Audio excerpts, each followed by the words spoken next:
हरिओम. लाओत्सेचा ताओबोध. योगदास श्री जयगणेश जोशी यांचे प्रवचन. आचरण महत्वाचे. लाओत्से सांगतो की ताओ त्यांना जन्म देतो, तेह म्हणजे आचरण त्याचा सांभाळ करते, भौतिक वस्तू जगत त्यांना आकार देते, त्या क्षणी असलेली आजूबाजूची परिस्थिती त्यांना पूर्णत्व देते.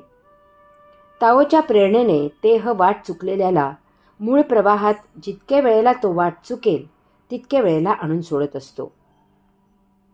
एक दिवस तो वाट चुकायला कंटाळतो आणि मुक्त होतो. एक योगी नदीत स्नान करत होता. त्याला पाण्यात एक विंचू बुडताना दिसला. त्याने त्याला हातात घेतले. विंचू त्याच्या स्वभावाप्रमाणे योग्याला चावला. योग्याने त्याला किनाऱ्यावर आणून सोडले. विंचू पुन्हा पाण्यात गेला. योग्याने त्याला उचलले. विंचू चावला. योग्याने त्याला किनाऱ्यावर आणून सोडले. विंचू पुन्हा पाण्यात गेला. योग्याने त्याला उचलले. विंचू त्याला चावला. योग्याने त्याला किनाऱ्यावर आणून सोडले. असे सुरू होते. योगी विंचवाला म्हणाला, जोपर्यंत तू तुझा मूळ स्वभाव धारण करत नाहीस तोपर्यंत मी हे असेच आचरण करत राहणार. स्वच्छ असलेली, छान छान कपडे घातलेली, गोजीरवाणी मुले कोणालाही आवडतात. त्यांना कोणीही कडेवर उचलून घेतो. त्यात विशेष ते काय? परंतु अडाणी, खेडवळ, पाण्याअभावी धड आंघोळही करू शकत नाहीत अशी मुले कोणी उचलून घेतली, त्यांचे संगोपन केले तर ते विशेष आहे.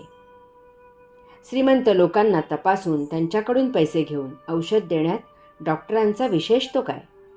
ती धनपूजा आहे. परंतु महामानव बाबा आमटे जेव्हा दरिद्री कुष्ठ रोग्यांना जवळ करतात, त्यांना दिलासा देऊन औषध देतात, काम शिकवून स्वावलंबी करतात, ते विशेष आहे. ती प्रभुपूजा आहे. तेह सर्वस्वाच्या अतीत राहून सर्वांना पाहत असतो. त्यामुळे त्याला कोण वाईट आहे, कोण अनीतिवान आहे, कोण दुर्जन आहे यात स्वारस्य नसून तो प्रवाहापेक्षा निराळा वाहत आहे इतकेच उमजते. असा योग्य मार्गी येईपर्यंत तेह प्रयत्न करत असतो. ताओ कोणतीही नीतितत्वे देत नाही. तो फक्त प्रेरणा देऊन स्वभाव बदलण्याचा प्रयत्न करत असतो. कारण तत्वे महत्त्वाची नसून तेह महत्त्वाचा आहे. आचरण महत्त्वाचे आहे. आचरण सुधारले नाही तर तत्वे देऊनही उपयोग नाही. त्यात तत्वांची फक्त पायमल्ली होते. आचरण सुधारले तर तत्वांची गरज नाही. ताओ प्रेरणा देतो, मार्ग दाखवतो, साक्षी राहतो. त्यात तेह प्रवाही होतो, परंतु साक्षीत्वाने. त्यात जो उडी मारील आणि जो तेहमध्ये स्वतःला झोकून देईल तो आपोआप मुक्कामाला पोहोचेल. त्याला काही करायची गरज नाही. मानव प्रवाहात ठेचकाळतो आणि न ठेचकाळण्यासाठी तो प्रयत्न करू लागतो. त्यात मार्ग बदलतो आणि तो चुकीच्या मुक्कामी पोहोचतो. हे त्याच्या लक्षात येत नाही. त्यापेक्षा त्याने ते ठेचकाळणे सहन करावे. त्यामुळे मार्ग बदलणार नाही. थोडे कष्ट होतील, थोडे दुःख सोसावे लागेल, परंतु मुक्कामावर जाणे होईल. कुत्र्याचे शेपूट.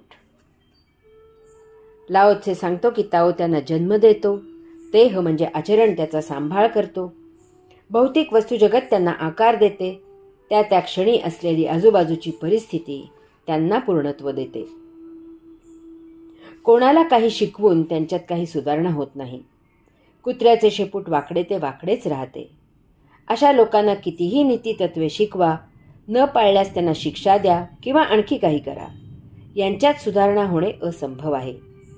एक वेळ यांच्या सहवासात सज्जन बिघडेल, परंतु दुर्जन सज्जनाच्या सहवासात सुधारणार नाहीत.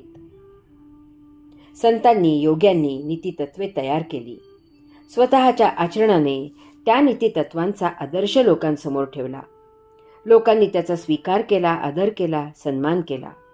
परंतु लोकांनी त्यांचा मोठ्या हुशारीने, चलाखीने, स्वार्थासाठी, अहंकार जपण्यासाठी, सत्ता पिपासू वृत्ती जोपासण्यासाठी उपयोग केला. परंतु त्यांनी स्वभाव बदलला नाही. त्यांच्या आचरणाचा मूलभूत ढाचा तोच राहिला. त्याला नवीन कोंदण आले ते दांभिकपणाचे. त्यामुळे त्यांचा स्वभाव एका ठराविक अपेक्षित ठिकाणी न उफाळता तो नको त्या अन्य ठिकाणी उफाळून आला. आम्हाला अनीतिवान म्हणता का? आमची तत्वे पाळणाऱ्याला आम्ही अफलातून रत्न म्हणून जाहीर करू. आम्हाला संगीत येत नाही म्हणता का? मग आम्ही आमचे संगीत गाणाऱ्याला अफलातून रत्न म्हणून जाहीर करू.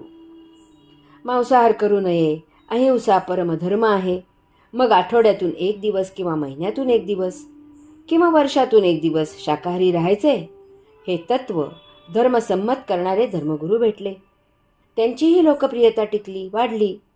लोकही धर्मपालन केले जाते म्हणून खुश झाले. शाकाहारी लोकांनी तर पुढची मजल गाठली. त्यांनी हिशेबात, व्यापारात, व्यवहारात आणि अशाच इतर ठिकाणी लबाडी करून निराळ्या प्रकारची हिंसा सुरू केली. खरे वाटतील असे खोटे हिशोब कसे ठेवावेत, सत्य वाटेल अशी लबाडी कशी करावी, असली वाटेल असा नकली माल कसा तयार करावा आणि खपवावा इत्यादीत यांचा हात धरणारा अन्य कोणी सापडणार नाही. युद्धात सर्व क्षम्य असते या धोरणाचा त्यांनी विस्तार केला. युद्धात, प्रेमात आणि व्यवहारात सर्व क्षम्य असते. काळू खिसे कापण्याच्या गुन्ह्याबद्दल तुरुंगवास बघून तुरुंगाच्या बाहेर येऊ लागला. त्याला घेऊन जायला त्याचे वडील आले होते. त्यांना तेथील तुरुंगाधिकारी म्हणाला, महाशय, तुम्ही वडील ना या मुलाचे? जरा मुलांना काही समजावून सांगा. त्याचे असे तुरुंगात येणे ठीक नाही. त्यावर काळूचे वडील उचलून म्हणाले, अहो साहेब, मी याला खूप समजावून सांगून दमलो. परंतु कितीही सांगा, हा आपला पुन्हा पुन्हा चुका करतोच आहे. मूर्ख कुठला.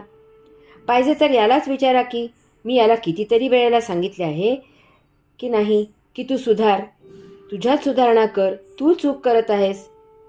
तुझी खिसे कापायची पद्धत चुकीची आहे. हरी ओम.